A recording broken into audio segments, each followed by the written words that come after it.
এটার মধ্যে এটা সাপও বাঁধিছে। হ্যাঁ, এটা আছে দুড়া সাপ বাঁধিছে। তো দেখতে পাচ্ছেন বন্ধুরা, ও বাজিরা কত বড় সাপ। এটা দেখেন কত বড় সাপ।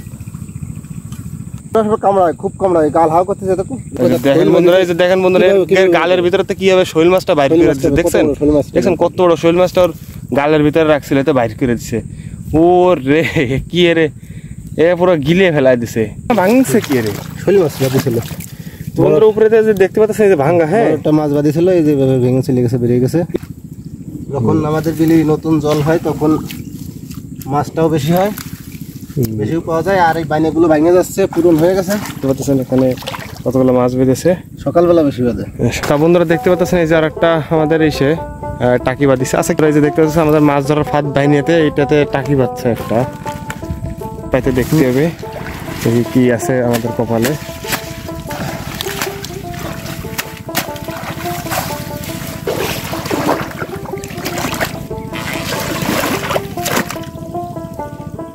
মাছটা চলাচলের সময় এর মধ্যে ঢুকে পড়ে। বন্ধুরা দেখতে পাচ্ছেন, এই যে সেই মাছ ধরার ফাঁদটা। হ্যাঁ, এটাকে বাইনি বলে। এই মাছ ধরার ফাঁদের নাম আছে বাইনি।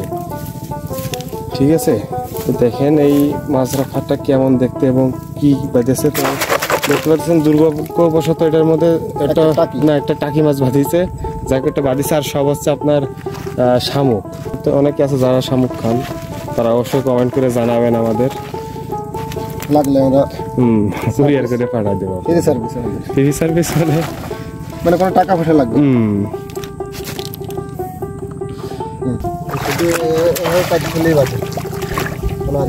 কোনো আদার মাদার কিচ্ছু দেওয়া লাগে না, এমনি পাইজা তুলে এর ভিতরে মাছ চলে যায়। মাছ ভাবে কি যে এই জায়গা মাছ নিরাপদ ভাবে এর মধ্যে ঢুকে যায়। হ্যাঁ, ঘর ভাবে এর মধ্যে ঢুকে যায় আর মাছ পাইয়ে যায়। দেখতে পাচ্ছেন সামনে একজন দাদু আমাদের জাল পেটে মাছ ধরতেছে ডুঙার। মাছ ধরা হাতের ভিতরে অনেক সময় সাপও বাইতে যায়। মানে এই যে বন্ধুরা জানি না দেখতে পাচ্ছেন নাকি, এই যে এর মধ্যে একটা দুড়া সাপ বেঁধেছে। এসব দুড়া সাপে মাছগুলোকে খাইয়ে ফেলে, বুঝছেন। এখানে তাজা আছে, তো যখন মাছগুলো ছাড়া হবে তখন ওকেও বাইর করে দেওয়া হবে। ঠিক আছে, তো বাইনে পাতলে উপর দিয়ে খেরপালা দিয়ে দিতে, যেন মাছেরা আরো ভালো করে থাকতে পারে স্বাচ্ছন্দ্য পাবে। কিন্তু সাপ বাঁধিছে একটা। কি এটার মধ্যে সাপ বাঁধিছে? কি সাপ বাঁধিছে? দুড়া সাপ। তো দেখতে পাচ্ছেন বন্ধুরা, এটার মধ্যে এটা সাপও বাঁধিছে। হ্যাঁ, এটা আছে দুড়া সাপ বাঁধিছে। তো দেখতে পাচ্ছেন বন্ধুরা, ও বাজিরা কত বড় সাপ। এটি হ্যাঁ, কোন জায়গায় আসবো? বন্ধুরা দেখতে পাচ্ছেন, ওরে আলার পাতালা কত বড়। হ্যাঁ, এখন মারি ফেলবে। তো বন্ধুরা দেখতে পাচ্ছেন, এই সাপটাকে এখন আমার দাদা মারি ফেলবে। হ্যাঁ, আমার বলতেছি যে একটু নিরাপদ জায়গায় যাতি। ঠিক আছে, দাদা এসব কাজ অনেক বেশি এক্সপার্ট। দেখেন বন্ধুরা, দেখেন কত বড় সাপ। দেখেন কত বড় সাপ। তাহলে এটাকে কিভাবে বের করবো এখন বুঝতেছি না। না, মেরে তো বের করা যাবে না। এটাকে মাথাটা বের করো, বের করো, বের করো, মাথা বের করো। আসলে তো আমি সাপ খেলা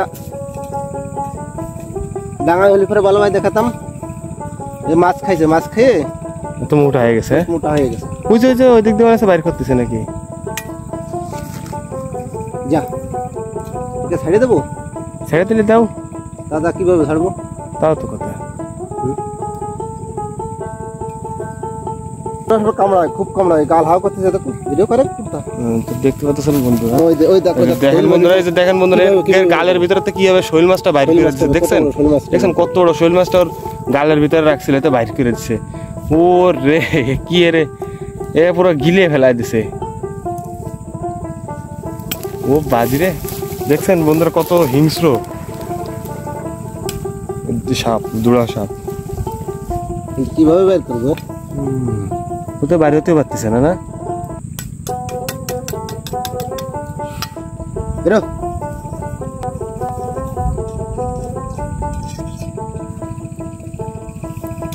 হাল্লা বেটা হাল্লা ভাই, এটার পিছনে না লাগলে আর হলো না। এখন একে কিছুটা করতে হবে।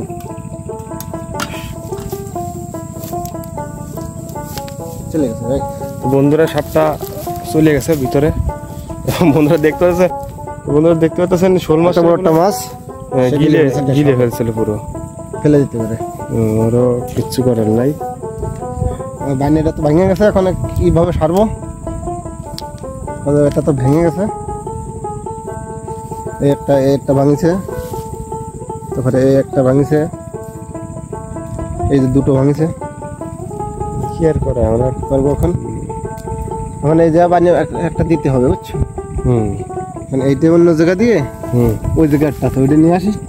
বুঝবি না নে?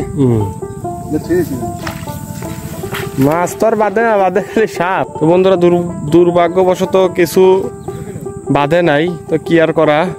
তো কিছু দেখাতে না পারলে আপনাদের অবশ্যই সাপটা দেখাইতে পারছে কি যে কিভাবে সাপে একদম পুরো একটা মাছ গিলে, শৈল মাছ গিলে খাইয়ে ফেলাইছিল। তো আবার পেটের তো আবারও বাইরে করে ফেলাইছে। আর এইরাম ভাঙছে কি রে? শৈল মাছ বাঁধিছিল বন্ধুর উপরে যে দেখতে পাচ্ছেন এই যে ভাঙা, হ্যাঁ একটা মাছ বাঁধিছিল, এই যে ভেঙে চলে গেছে, বেরিয়ে গেছে। এই ফুটো দিয়ে বেরিয়ে গেছে। কি সত্যি মাছটার তাহলে শৈল মাছ। এটা তো সারার দরকার, এখন তো সময় না। দেখো ওই যা ভাঙছে, ভিতর ভাঙছে, ভেঙে চলে গেছে। উল্টো করে কেটেছি, কালকে সারা বছর বুঝেছো?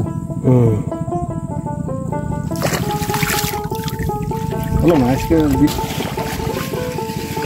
কিনা ফাঁকা জায়গা না, এরকম বন জঙ্গল আলা জায়গা, এইসব জায়গায় বেশি মাছ থাকে। বছর আগে বড় বড় শৈল খাইছিলাম, তা 15-16টা এইগুলোর ভিতরে। এখন আবার জল বেশি ছিল, এখন তো জল কম, এখন মাছ আসলেও কম, এখন টাকি মাছটাই বেশি। যখন আমাদের বিলে নতুন জল হয় তখন মাছটাও বেশি হয়, বেশিও পাওয়া যায়। আর এই বাইনেগুলো ভেঙে যাচ্ছে, পূরণ হয়ে গেছে প্রায় ধরেন 4 মাস বাড়ানো হয়েছে। তাহলে বন্ধুরা দেখতে পাচ্ছেন এই যে চায়নার দৌড়, এই জালটার নাম, ফাঁদটার নাম। তো দেখতে পাচ্ছেন এখানে কতগুলো মাছ বেঁধেছে। সকালবেলা বেশি বাঁধে, সকালবেলা বেশি বাঁধে না এগুলোতে? এটা ঢুকে কোন দিক দিয়ে? আচ্ছা, ভিতরে ঢুকলে আর বাইরে হতে পারে না।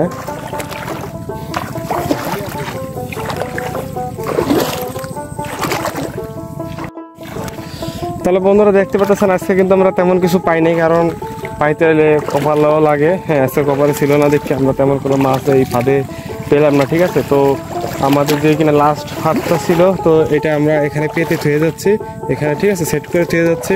তো দেখি তাহলে কালকে কি আছে আমাদের কপালে। হ্যাঁ, তাহলে বন্ধুরা আশা করি আজকে ভিডিওটা আপনাদের ভালো লাগছে। যদি ভালো লাগে তাহলে অবশ্যই লাইক করুন, শেয়ার, সাবস্ক্রাইব করে আমাদের পাশে দেখবেন এরকম ভিডিও পাওয়ার জন্য। তাহলে ঠিক আছে, ধন্যবাদ। আপনাদের সাথে দেখা হচ্ছে অন্য কোনো ভিডিওতে।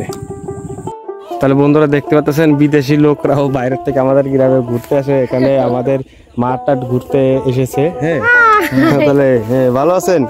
হ্যাঁ ভালো আছি।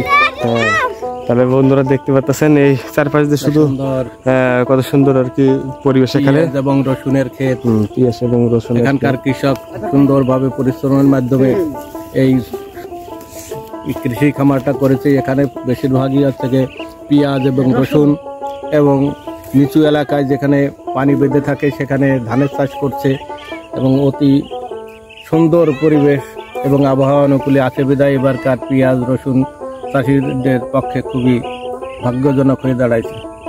এবং তারা এই ফসল উৎপাদন করে সবার মনের আশা তৃপ্তি সহকারে পূর্ণ করতে পারবে বলে তারা আশাবাদী।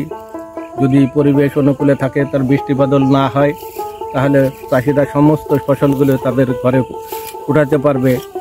এটাই এখানকার সমস্ত চাষি যারা চাষ করেছেন তাদের জিজ্ঞাসাবাদে জানা গেছে। তারাই খুব খুশি এবং ফসল এবার সুন্দরভাবে উৎপাদন হয়েছে বলে তারা সকলেই এই এলাকাবাসী খুশি। ধন্যবাদ সবাইকে।